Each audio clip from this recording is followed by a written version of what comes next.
Danita Stokes, president of HAG. It's bad enough that Sega Genesis has the most 16-bit games, but this new Sonic the Hedgehog, oh, he really ducked my doilies.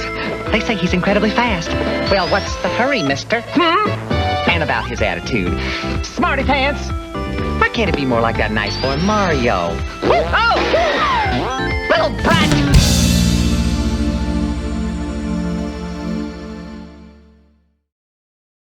Hey everyone, we're going to talk about Sonic the Hedgehog 1 today! You know, the video game that literally everyone has talked about? Well, I'm going to do it too. But in an interesting and highly educational way. Sonic the Hedgehog is a video game classic, but it also has a classic case of first game syndrome. Whenever you have a series that goes on for about 30 years or so, the series gains advancements and adjustments to make the gameplay smoother than the first game could ever be. That doesn't really mean that the first game isn't any less fun or the objectively worst game in the series, but it just means that the first game basically built the foundation for all other games to improve and follow up on. While Sonic 1 is considered a gaming classic for the Sega Genesis, or Mega Drive, I guess that's the better name, honestly. Europeans get everything, gosh darn it. The fact remains that some things in the game Sonic 1 knock it down a few pegs that thankfully don't ever happen in the classic Sonic series ever again. Don't remind me. So everyone knows that Sonic can spin dash, right? You know, the move where he rolls into a ball and then charges up and lets it go. You know, the very thing that's been established as Sonic's main move? Well, in Sonic 1, he doesn't really have it. All he did was roll into a ball for the extra momentum. That's it. He didn't even charge it up originally, so I guess it's just a thing that he doesn't really do? Now, I know what you're thinking. The Sonic 1 ports! Well, I'm definitely playing a version that keeps the original features of the game, aka what you're seeing right now is the Sega Ages version of Sonic 1, which basically means it has the spin dash and the drop dash from Sonic Mania and other useful features there. But then again, I'm treating this like the OG experience on the Mega Drive. I'm calling it the Mega Drive from now on. That name is just cooler. Also, play the mobile versions while they're still exclusive to phones. Thank you, God. They're gonna break out of phone exclusivity soon. So yeah, Sonic 1 doesn't have all the useful features of, you know, the other classic series, like save files, other playable characters, special abilities, more useful ways of finding Chaos Emeralds instead of just holding onto your rings and making it all the way to the end of the stage and jumping into a giant ring. You know, it doesn't really have all of that stuff.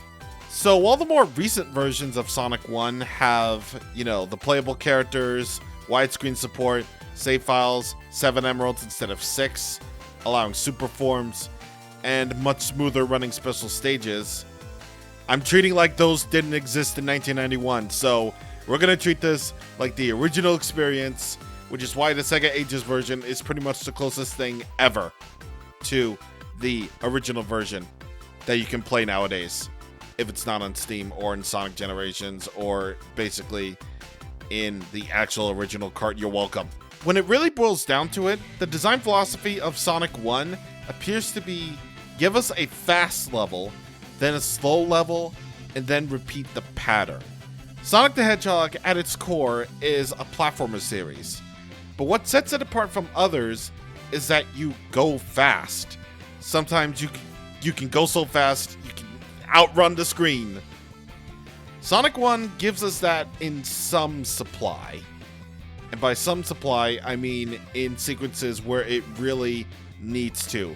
Like Green Hill, Spring Yard, and Starlight Zone. And speaking of Green Hill is the introduction to the idea that this character can go at high speeds given the right path, and for the most part, this zone does it pretty well throughout its multiple acts. There's a multitude of paths to take which can lead to goodies, something that the series would eventually become known for. And while all that is well and good for the introductory section of Sonic, you know, give the player a false sense that, hey, this is going to be a really fast platformer, you know, bring it on, and you're going to have plenty of pathways to choose from. While that all is well and good, unfortunately, it stops with the advent of the next zone, which is Marble Zone. Compared to Green Hill, this is a purely platforming zone with plenty of slow parts, which break the pace of the game a little bit. There's a lot of pushing blocks into switches and waiting around in said blocks in the lava just to reach the next section. It's really slow. It also doesn't really help that the 3-act structure of each zone really creeps up at this point. Yeah, in the first game, there were 3 acts in total for each zone, not 2. With Act 3 basically ending in a boss fight. With 3 acts per zone, the slower zones are gonna feel like a slog to get through. Trust me, when I talk about Labyrinth Zone. The rest of the classic series would reduce these acts down to 2 in order to make the pacing so much better. Well, except for Sonic the Hedgehog 4, episodes 1 and 2, which brought back the 3-act structure, which, honestly, they're better games anyway. Fight me. I like Sonic 4. Shut up! Actually, something I actually do commend the 8-bit version of Sonic 1 for is the fact that Act 3 in each zone is a boss act rather than a level ending with a boss fight. So I guess that's cool. I'm gonna give credit to 8-bit Sonic 1, you know, at least one more time. But anyway, alright, I was talking about Marble Zone, yeah. Marble Zone sucks except for Act 1. I can live with Act 1. Let's move on. Next we have Springyard Zone. Sort of. Okay, we're back to speed again, and it feels so good. Unfortunately, this isn't without some drawbacks. I honestly never really liked those sections with the moving platforms because it again forces you to stop and just wait and jump until you're out of there. And unfortunately, this is also where enemy placement becomes a really stupid thing. Actually, it's not really a really stupid thing yet. It's more of a, you know, it's an okay thing. It's an okay thing. It's fine. I know it's like a really minor point in the zone, but I don't know. I just never really liked those sections where, you know, you're riding on the platforms and then you have to jump on another platform and then somehow you get crushed on the side of the platform. I don't know how that happened. I really don't know how that happened. It's just not my cup of tea. It's nothing. But aside from that, you know, Springyard Zone, it's fine. It's good. It's good. Unlike the next zone, Labyrinth Zone! This is one of the worst zones ever, and it's in the first Sonic the Hedgehog title. The very first one. Both versions. No cap, I actively dislike this zone, and I never look forward to it on every single playthrough. Whether it's on a console or on a phone, I hate it. I really hate it. So, it's a water level, the first of its kind in Sonic the Hedgehog, and it totally sucks. Obviously, Sonic can't swim, so he needs the air bubbles, and you know, that's no big deal. But this zone is the complete antithesis of Sonic. You're in the water for about 80% of the 3-act zone, and you go so slow, making each act last about 3 minutes each. Like, that's almost 10 minutes in Labyrinth Zone. That's almost 10 minutes that you're probably never gonna get back because they didn't figure out that they could easily make a top path that avoids the water completely, like the Chad Aquatic Ruin Zone in Sonic 2. That zone is so good because you could just avoid the water. It's awesome. It's awesome. Sonic 2 is awesome. On top of that, the trap and enemy placement just drags the experience further down. There are just so many grounders. So many grounders in the ground. Just, oh god. Never again. Unless I decide to play it again. But you get the idea. The water levels in Sonic just drag the experience down like so many pigs. It's just so slow. And even on the mobile version of Sonic 1, I never look forward to it. Even if they did patch up the frame rate and it runs like really perfectly now, I just never, ever look forward to it. Just play as Tails.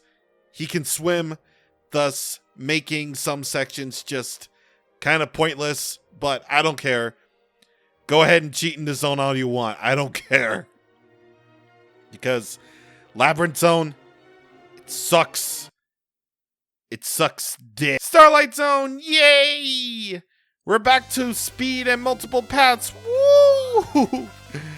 Seriously, why the zone had to come after one of the worst zones in Sonic, I have absolutely no idea. But Starlight Zone brings back the mix of speed and platforming we all know and love. It's just so good. There are just so many ways to go, but you always want to go for the top if you want that sense of speed. Or at the very least, if you want that sense of speed in the sense that you're rolling into a ball and just going through loop-de-loops. Like, I don't know, man. It's something. Once again, this is what I've been talking about earlier, where the Sonic 1 pattern seems to be fast zone, slow zone. So you get Green Hill, which is fast, Marble Zone, which is slow, Spring Yard, which is fast, Labyrinth Zone, which is boo, Starlight Zone, which is yay, and then we have Scrap Brain Zone. Scrap Brain Zone. Okay, I'm not gonna lie, I actually really like this zone a lot. Believe me, Scrap Brain is a zone that tests your skills with platforming on the bottom and top paths with do-or-die situations on certain sections. Like the very first drop. Seriously, you drop in there and you die. However, let me counter that with this zone is fun and fast and you're just being mean, because the atmosphere and music of the zone is factually perfect for a final level in Sonic, except for Labyrinth Zone Act 4. They ruined it. They had to ruin Scrap Brain Zone by having Act 3 being Labyrinth Zone Act 4. I mean, you can skip 90% of this level, thank God, but if you don't, 5 minutes of insanity. Seriously, they freaking ruined it. Like, I really don't know what they were thinking, because the transition into Labyrinth Zone Act 4 clearly didn't make any sense. So, you fall from a technological base into another Labyrinth Zone, and it's just like, why? I don't understand. Why is that even a thing? Eggman or Robotnik is right there, and Sonic can't just like go around it. I don't understand. Special stages. They are tied to you keeping 50 rings after reaching the goalpost and jumping into the big ring at the end.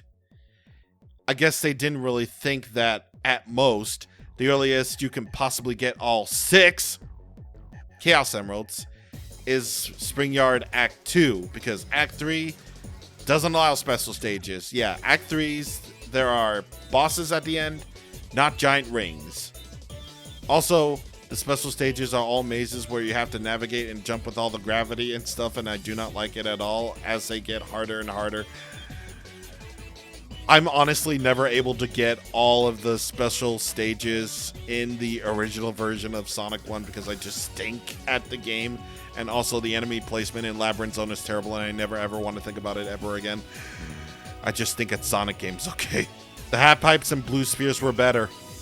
I'm just saying.